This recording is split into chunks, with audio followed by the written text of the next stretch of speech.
Hello and welcome to Maximum Disc, a show where I celebrate physical media and talk about films that I own on Blu Ray and 4K Blu Ray. I'm James Adamson. I'm a co-host on the Double Reel Film Podcast. If you like this chat about physical media, please do check out Double Reel. It's a monthly magazine podcast made by people who care about films as much as you do, and I think if you listen into any episode, you'll find at least half a dozen recommendations of things to watch instead of just doing whatever the algorithm tells you. That's the sales pitch for the podcast. Now we're talking about physical media. Why does it matter? Well, short version, if you care about a film, you need to own it. It might be available on a streaming service today. It might not, and it might not tomorrow. Don't be at their mercy. If you really want a film, you should own it yourself. Streaming versions, even if they are available, aren't going to be the director's cut or special edition that actually makes the film work, if that matters to you. And most of all, it's just not going to look and sound its best on a compressed file being sent to you over the internet compared to a nicely made disc that sits on your shelf ready for you to watch at any time you like. Hopefully you're on board with that because, you've clicked on this link in the first place and you want to know about a film on physical media. So here's my show. Every episode I talk about a film that I own. Bought it with my own money because I care about the film and wanted to own it for some reason. Each episode I talk about how it looks, how it sounds, whether it's a decent transfer, that kind of thing, tell you a bit about the disc and if there's any extras worth checking in. And overall, I'll just tell you my experience of the film, why it matters to me, and give you my reasons why I think you should buy it on physical media, but obviously you have to make your own mind up about that. So today we're talking about Dillinger on Blu Ray. This is a film that came out in 1973. It is a dramatisation of the real-life bank robber John Dillinger, who was active in the early 1930s out in the Midwest, a contemporary of the likes of Bonnie and Clyde, Babyface Nelson and Machine Gun Kelly, whose characters are featured in this film. It's written and directed by John Milius, one of the real mavericks of 70s cinema especially. He was a pioneer of what we now know as the New Hollywood. He started out as a writer on things like The Life and Times of Judge Roy Bean, Jeremiah Johnson, and the first two Dirty Harry films. He then turned to directing with this, his debut, and then alternated between making his very own personal films and various writing jobs for other people. He's especially famous for the first Conan the Barbarian film with Arnold Schwarzenegger. He did the original script for Apocalypse Now, although it was changed a great deal, and he did some uncredited script work on Jaws, sort of famously the USS Indianapolis speech. He's a huge and provocative personality. He's reputed to be the inspiration for the character of Walter in The Big Lebowski. His films are always interesting because he's always interesting. It stars Warren Oates as John Dillinger. He bears a close physical resemblance to the real man. He's also known for a number of Sam Peckinpah films, another big character from that era of film. In fact, probably dates back more to like the 60s. Today, the biggest names to appear in the film are Richard Dreyfuss and Harry Dean Stanton, who have early roles. But there's also great character actors like Ben Johnson, another Peckinpah guy, as Purvis, the FBI man who hunts him down, Cloris Leachman as the infamous Lady in Red, Geoffrey Lewis and John Ryan, who, if you're my age, you'll just recognise from films that you watched at the time. Dillinger's love interest is played by Michelle Phillips, the former singer of the Mamas and the Papas, and she might be the most famous person in the cast at the time. Cinematography is by Jules Brenner. He's not one of the cinematographers I knew much about, apart from this film. He also did Johnny Got His Gun, which I know mostly from its use in a Metallica video. He also did the TV miniseries Salem's Lot and Return of the Living Dead. The sound is credited to Donald F. Johnson, Kenneth Schwartz, and Jerry Whittington. And the score is by composer Barry DeVorzon, who was originally a pop music songwriter and producer. He provided the score for a number of genre films such as Hard Times, Rolling Thunder, The Warriors, and The Exorcist 3, and he also did the music for Private Benjamin. In terms of awards and nominations, this wasn't a great time for a lower budget film like this. There was no Sundance and far fewer critics and award societies to support you. It did, however, get a Golden Globe nomination for Best Newcomer for Michelle Phillips. Quick summary of what the film's about. Obviously, it's the life and career of the infamous bank robber John Dillinger. He was a real-life criminal of the 1930s. He was part of a crime wave across the Midwest. Oklahoma, he appeared in Chicago from time to time, sort of going across, towns in the Midwest, crossing state lines, committing bank robberies here and there. And in the media, these guys like Bonnie and Clyde, and I've already mentioned Babyface Nelson and Pretty Boy Floyd, they were treated in the media like the new Wild West outlaws. It was like Billy the Kid and Wyatt Earp for the newsreel era. The film follows his gang's exploits, but also the efforts of the newly formed FBI to hunt him down across state lines. The main FBI agent is the also legendary Melvin Purvis, a ruthless and tough agent who is sworn to catch Dillinger by any means necessary and take revenge for the FBI agents who have died, trying to catch these criminals. And he's after Dillinger by any means necessary. He's as ruthless as the criminals he's after. It all ends up as a showdown between the two main opponents, who are both larger than life and both have an eye on their reputations in the press, which is an interesting dimension to them. This film was partly made possible by the success of Bonnie and Clyde in the 60s, which is a much more celebrated film, but it led to several films of that kind of Depression-era sort of robbery characters being made, such as Bloody Mama, Scorsese's early work Boxcar Bertha. Milius' film is partly influenced by Sam Peckinpah's kind of muscular, mythic, stylized, violent filmmaking, but it's got a straightforward sort of shooting style and really makes use of the Midwestern vistas where it's shooting on location, so it owes at least as much to John Ford, the great Westerns director. So my background with the film, my original experience kind of lost to the mists of time. I've just always known that about this film, and maybe I heard about it from my dad. Just got interested in that era. Something about those kind of 30s Dust Bowl sort of new cowboys and cowgirls that interested me. Maybe my dad told me about it or recorded it off the TV for me to watch, but I watched it and was instantly in love with this film.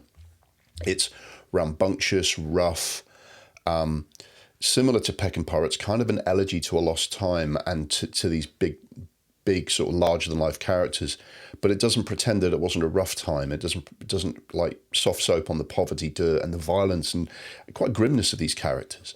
Warren Oates' Dillinger is absolutely electric, and John Milius just manages to capture the time, the people. He uses music from the time and intercuts it with like newsreel or photographs from the time, and he just captures his main character's personalities so perfectly. There's this beautiful scene where John Dillinger, probably completely fictional, is on the phone to Purvis. And there's something about Dillinger where he wants Purvis to acknowledge that he's a big name, that he's a big deal, and he's constantly asking people, "Have you heard of me? I'm famous." And I think that capturing of the egos of the characters is really beautiful. And then you build to this extended sequence of failed robberies, shootouts, chase, final showdown, assassination of Dillinger in Chicago, famously sort of given away by the lady in red. It didn't even occur to me at the time that this had been a really low-budget production by American International Pictures, who were kind of legendary for like B-movies at the time. I was just captivated by this film. I've since seen Bonnie and Clyde with Warren Beatty and Faye Dunaway. I remain in the minority who think this version of Dillinger is better. I went to the cinema to see the Michael Mann version of the Dillinger story Public Enemies in 2009, but I don't think that was anything like as good. It was much more expensive, beautifully shot, good actors and everything, but it misses the point. The guys look like they've stepped out of an Armani catalogue. These towns don't look poor, they don't look dusty, they don't look broken down. It feels like a photo shoot of people playing at gangsters rather than the real thing, whereas this film, Dillinger from 1973, this looks and feels and smells and tastes dusty, like it's from the Dust Bowl era of the Midwest. I also love the fact that because this came out in the early 70s, J. Edgar Hoover, the founder of the FBI and legendary arsehole, stuck his oar in about the film. The film company had to agree to include a statement from Hoover condemning Dillinger, this film, and the glorification of criminals in general. It just feels like the whole thing's a provocation as well as an interesting exploration of the characters. So that's why I love this film. Let's talk about the disc. For a long time, I had pretty limited choice in getting discs of this. I bought a very old basic DVD back in the day that went walkabout. I was looking for a Blu Ray to replace that, and I had to source it from Amazon Deutschland to get the German edition that happened to have English audio. Absolutely no frills, basic disc, and that seemed okay. When I was getting ready for this episode, I happened to Google search to see if anyone was going to bless us with a 4K version. I didn't hold out much hope because we don't often get nice things like that. Even though we get endless 4Ks of horrible old Z-grade horror trash, I thought no one's going to do this. Imagine my surprise, though, that we saw a new Arrow Video Blu Ray edition on sale, which apparently came out in 2016, instantly sold out, so I'm not alone in loving this film. And there's been like highly priced on the sort of secondary market, never in stock when I searched sort of normal shops.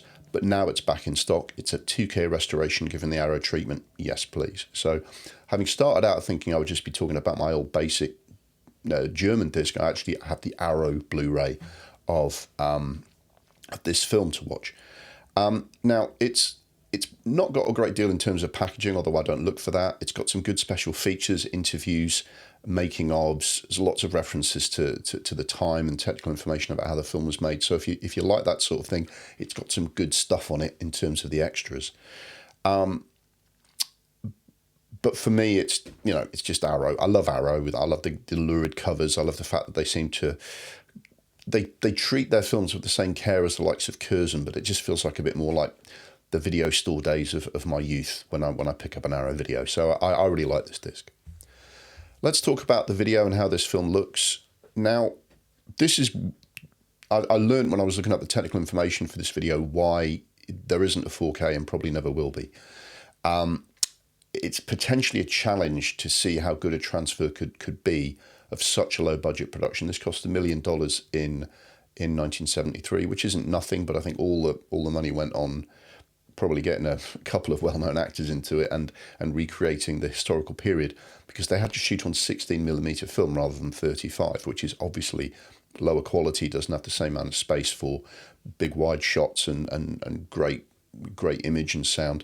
They blew it up to 35mm for the theatrical release, but it's not going to be as good quality as, a full-on Panavision or, imagine trying to compare this to like 70mm, westerns or something, filming the same parts of America.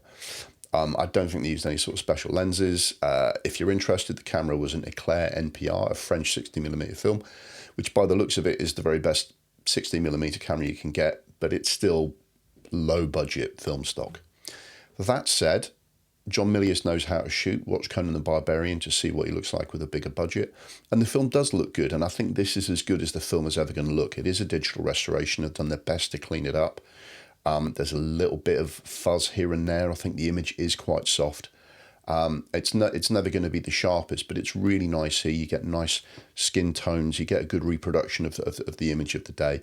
But really, I don't think you watch this film knowing its technical limitations and think, oh, I want this to look as good as the latest like Nolan on 4K. But what it is, it's a very good, cleaned up, well-preserved document of a great film. So it's as good as that, and I think they have done a nice job.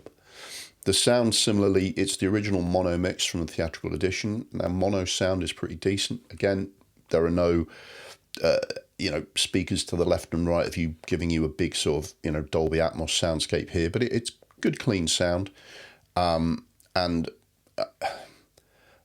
of course, this is going to be a little bit more rough and ready than a great kind of $200 million film that's been given all the bells and whistles technically, but it's good sound. And when there is a car chase and cars are roaming around and gunshots going all over the place, it's good, and you can crank up the volume on your sound system and get a good sounding, exciting, rambunctious action film. So the sound and video hold up, let's say. I think it looks and sounds good, especially when you consider this was a low budget film, and Arrow's done a really nice job, a really careful, loving job of bringing this film really to the best it's ever going to look and sound for people like me who want to have this on their shelf.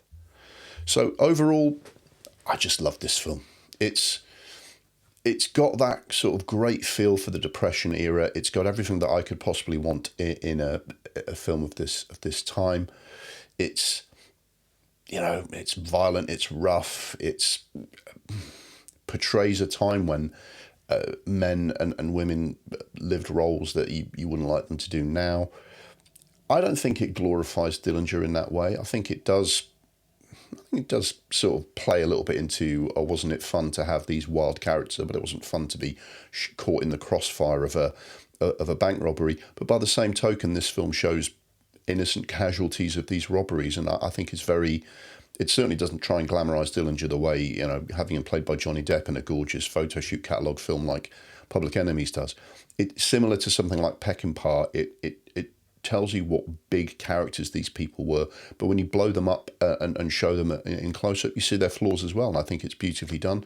I think the balance between Dillinger and Purvis is really nicely done.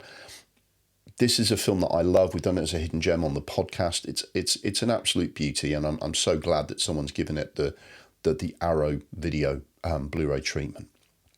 So why should you buy this film on physical media?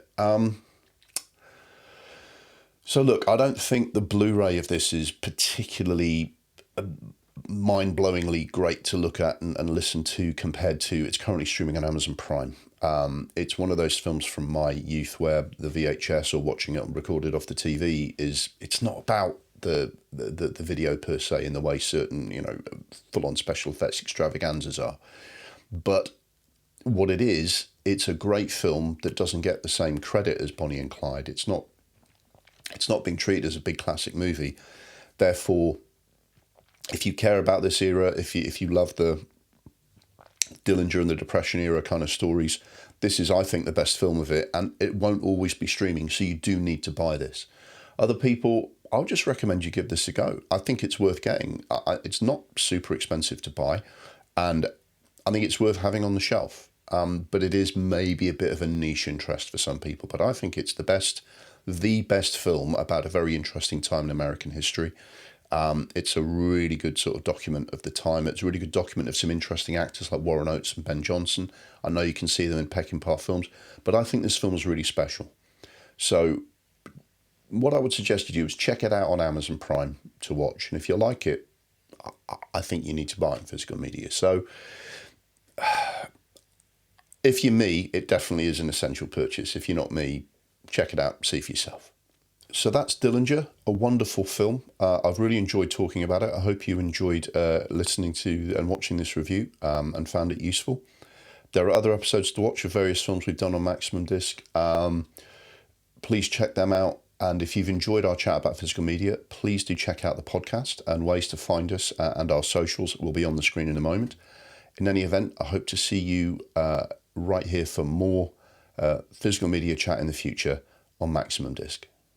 The Maximum Disc YouTube channel is brought to you by Double Reel, the monthly magazine podcast for the discerning film nerd. If you like our celebration of physical media, please check out the podcast for more chat about the films we love and hate.